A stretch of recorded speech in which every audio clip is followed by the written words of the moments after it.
Please pray with me. Lord, take me where you want me to go.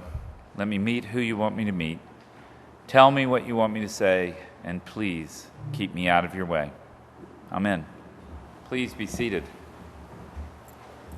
It's nice to see this church nearly full again after the summer. It's great. So many people traveling and so many sports activities. It's great to have you all back. This is a very interesting gospel reading. It talks so much about the human condition and the way we operate 2,000 years ago and today and probably for all of time. In the very beginning, you hear this piece about Jesus asking the disciples, what were you arguing about? Well, we all know good and well that Jesus would have known what they were arguing about, but he was trying to put them on the spot. And what were they arguing about? Who was the greatest? Who amongst the 12 of us is numero uno with the big guy? I'm better because I do this, etc., etc. Is that not the way we are all the time? We're going for that blue ribbon, that first prize, that first place in class, to be the most important, to be the winner. That's what we're conditioned to be like. But Jesus turns that upside down. He says, whoever amongst you would be first will indeed be last. So if you're in front of the line, that person that came in 2 hours later at the back of the line gets to cut in front of you.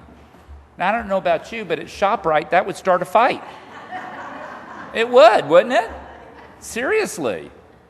But that's what Jesus is saying. First is last and last is first. But he goes a step further than that. He says that first, the highest amongst you, shall be the last servant.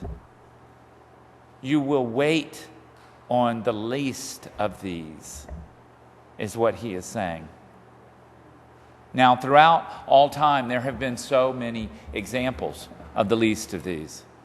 A few weeks ago, I came before you and talked about the latest example, the great tragedy of the Syrian refugee crisis across the globe and what it is doing, not just in the Middle East, but in Europe itself.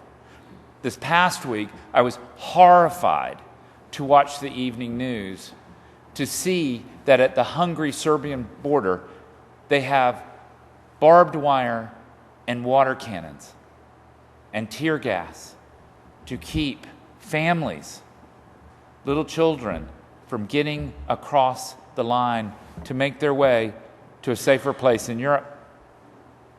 Truly, the Syrians today represent the least of us, running for their lives, leaving all of their worldly goods, their homes behind, their jobs behind, grabbing their children and running to be met with water cannons.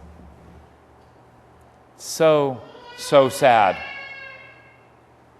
And you know, I put out a challenge a few weeks ago to say that I believe that someone in this congregation God is going to speak to with a suggestion on how we at Christ Church might address the Syrian crisis in our own small way. Andy Dici, our bishop here in the Diocese of New York, has put out a letter commending the Episcopal migrant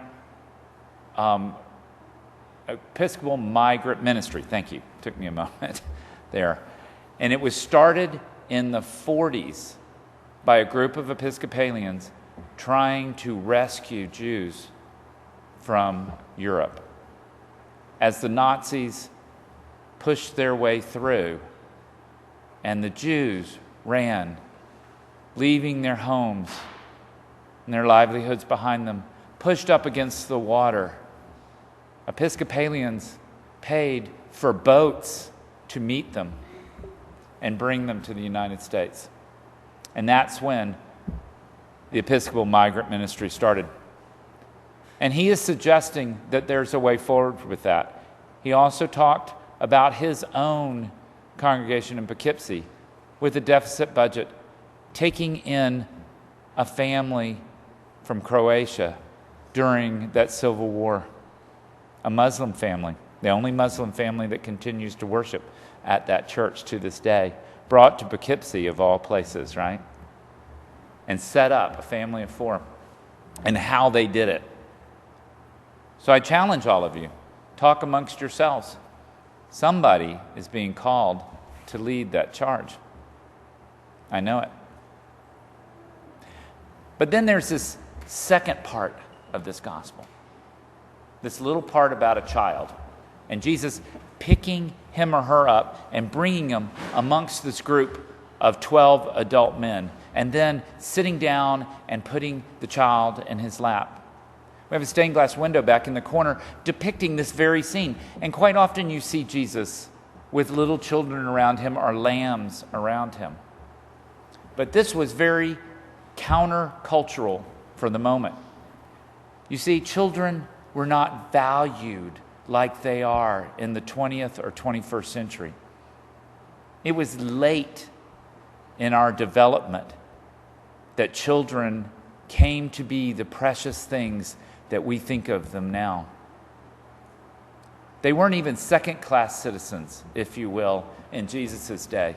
They were property, to be bought and sold, to be used to make alliances, for labor, and sometimes for nothing, just to be left on the street. So here Jesus invites this child in, sets him on his lap, and says to everyone, "Whoever welcomes one of these in my name welcomes me, and in turn is welcoming the one who sent me." Pretty powerful, right? The big guy, way up here, who we would all think at first place, takes the one from last place and elevates them before these 12 who were arguing about who the greatest was. Yes, I imagine there was a little pinch of shaming going on there. Good for Jesus. Now, I see lots of children in here today, which warms my heart and makes me so happy. The more, the better.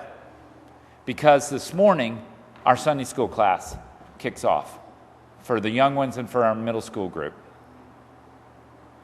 And in a way, by providing such, by being teachers and volunteers, and by supporting this church so we can afford the ministry and can afford to hire a director of children's ministries, you are welcoming the least of these. Because, you see, Christians don't suddenly spring forth at 35 years of age, fully formed. It doesn't happen that way. Formation starts often right here at this font as we baptize them and as we bring them to church to watch us worship, to drag them out of bed sometimes in the morning because they don't want to get up early and come to church. But Mom, it's my one day to sleep late. Please let me sleep late. Right, guys? Right? And bit by bit, they are formed. They learn. They watch you model Christian discipleship. And they themselves come forward in their own forms as acolytes, as participants in a youth mission trip to Costa Rica, and eventually to take your place in the pews as adults supporting a church. So this gospel very much, to me, speaks to what we're doing this morning with our formation and just how important it is, this Sunday school program that we have, this youth group program that we have. I thank you for your support on it, and I ask you to be involved. Be involved with the program by volunteering or by praying for its continued success and growth. And remember what Jesus said at the end of the reading today. Whoever welcomes one of these welcomes me. And whoever welcomes me welcomes the one who sent me. Amen.